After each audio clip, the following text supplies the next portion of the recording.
Hello मेरे प्यारे viewers, कैसे हैं आप सभी लोग।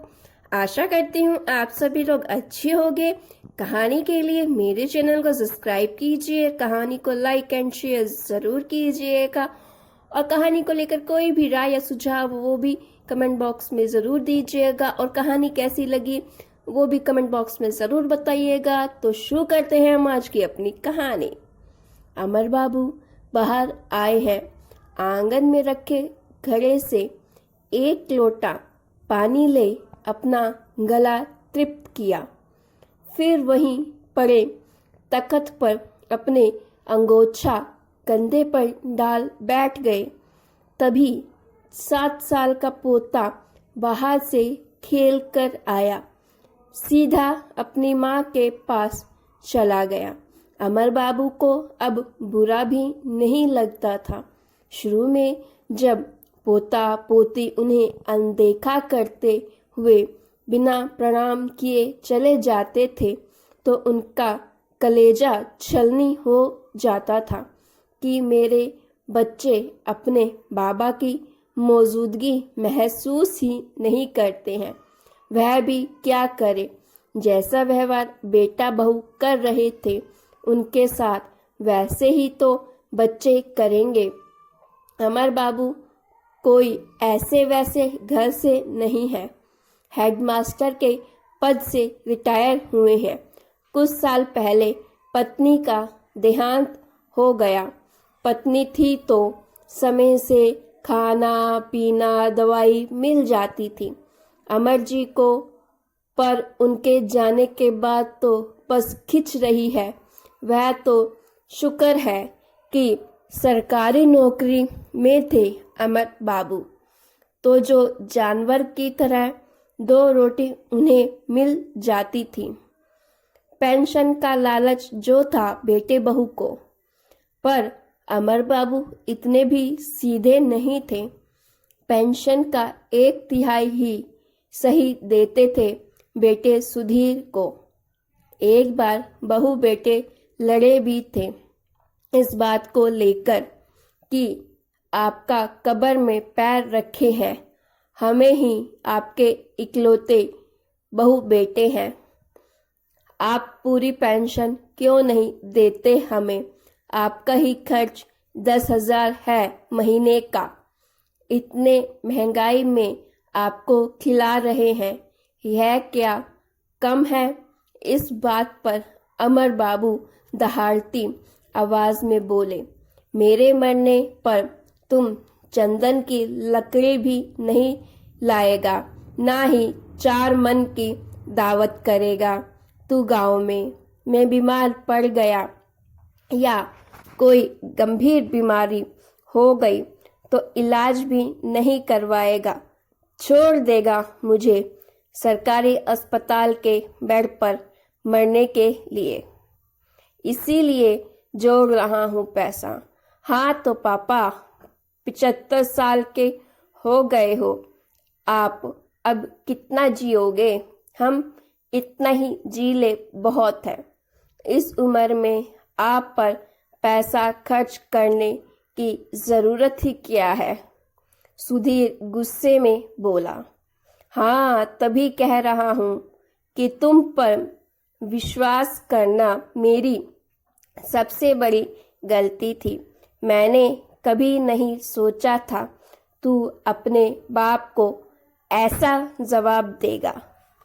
घर जमीन जायदाद सब तेरे नाम कर दिया, ले दे, यह पेंशन बची है वह भी तुझे दे दूं।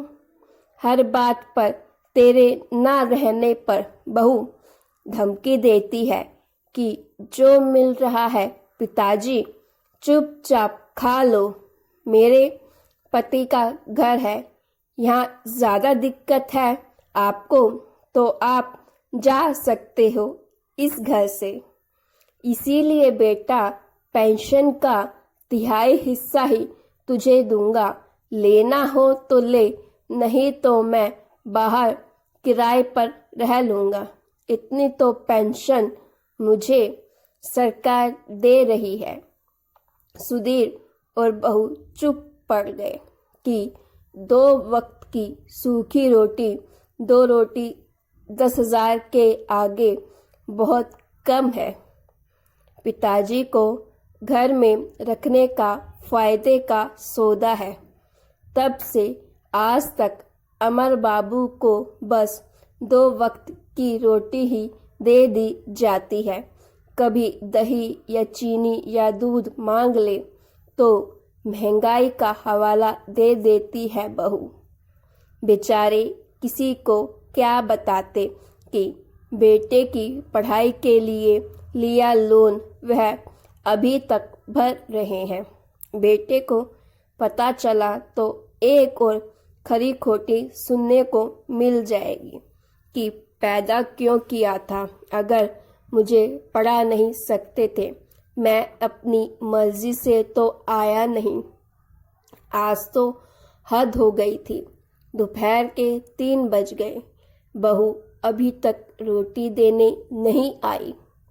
कभी अमर बाबू की रसोई में जाने की हिम्मत नहीं हुई। यह हमारे बड़े बूढ़ों का कायदा होता है कि बहू के आगे पूरे घर में घूमना सही नहीं मानते। बस अपने कमरे और बाहर आंगन के गुसल खाने तक ही सीमित होते हैं। वह भूख जोरों की लगी थी। बेचारे सुबह से खाते ही क्या थे, 4 बिस्कुट और 1 कप चाय। जब भूख बर्दाश्त के बाहर हुई तो पोते से बोले, आज खाना नहीं बनाया क्या लल्ला? अभी तक तेरी महतारी खाना ना लेकर आई। पोता भी एटीट्यूड में कमर पर हाथ रख बोला, आज हमारी दावत थी बाबा, हम सब वहीं खाकर आए हैं। मम्मा ने रात की 2 रोटी गरम की थी, आपको अचार से देने को बोला था, मैं भूल गया देना, अभी लाता हूँ। अमर बाबू की आंखों में आंसू तर आए थे। अपनी आंखों से आंसू पूछते हुए बोले, रहने दे लल्ला, मेरे दांत ही कहाँ है जो रात की सख्त रोटी खा पाऊंगा। कभी तेरी अम्मा सवेरे की आटे की भी रोटी मुझे नहीं देती थी, हाल आटा लगाकर बना देती थी। मैं सत्तू घोल के पी लूंगा, तू खेल जाकर। तभी बाहर किसी ने दरवाज़ा खटखटाया। अमर बाबू बाहर आए तो देखा उनके छोटे भाई की पत्नी हाथ में खाने की थाली लिए खड़ी थी।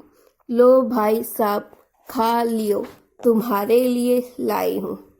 क्यों, आज घर में कुछ है क्या सुमित्रा? अमर बाबू ने पूछा। आज तुम्हारे पोते का जन्मदिन है। वह तो साथ रहता नहीं है, पर ना मन नहीं माना तो तुम्हारे भाई ने कहा, खीर कचौरी साग बना ले, सबसे पहले भाई साहब को देकर आना, वह ढेर सारा आशीर्वाद देंगे छोरे को। पिताजी के बाद वही तो है जिनका आशीर्वाद हमें लेना है। सौभाग्य है भाई साहब की छत्र छाया हम सब पर बनी हुई है, तो लो खा लो, बिल्कुल मुलायम है, जैसे तुम्हें खा लिया बिना दांत के। खाना देखकर अमर बाबू की आंखों में चमक आ गई। उन्होंने दोनों हाथ उठा बोला, फौजी के छोरे की खूब लंबी उम्र हुए, खूब बड़ा आदमी बने, खुश रहे, मस्त रहे। वह छोटे भाई की बहू ने उनके पैर छुए। तभी अमर बाबू की बहू, जो काफ़ी देर से वहाँ खड़ी थी, अमर बाबू के पास आई, उनके पैर छूने लगी। अमर बाबू ने पैर पीछे करते हुए बोला, तुझे क्या हुआ बहू? पिताजी माफ़ कर दो मुझे, आप घर की नींव है, आपका इतना निरादर किया मैंने। रात को घर में चोर घुस रहे थे छत के रास्ते से। आपके खांसते हुए गुसल खाने में जाता देख उन्होंने तो वापस लौट गए। हम तो बेधड़क सोते हैं, कोई कुछ भी चोरी कर ले जाता, हमें होश ही नहीं रहता। सच में माँ बाप घर के रखवाले होते हैं, उनके होते हुए कोई भी बाल भी बांका नहीं कर सकता। तुझे कैसे पता चला बहू कि चोर आए? वह बाबूजी बाहर जो कैमरा लगा है उसमें दिखा। सामने वाली दुकान के भाई साहब ने बताया। कोई बात ना बहू, जा अपना काम कर, खुश रह।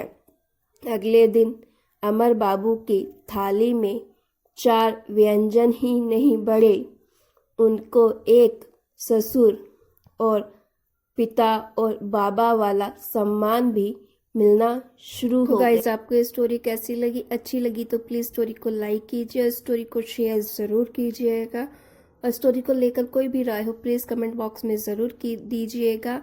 और ऐसी स्टोरीज़ के लिए मेरे चैनल को सब्सक्राइब करना मत भूलिएगा।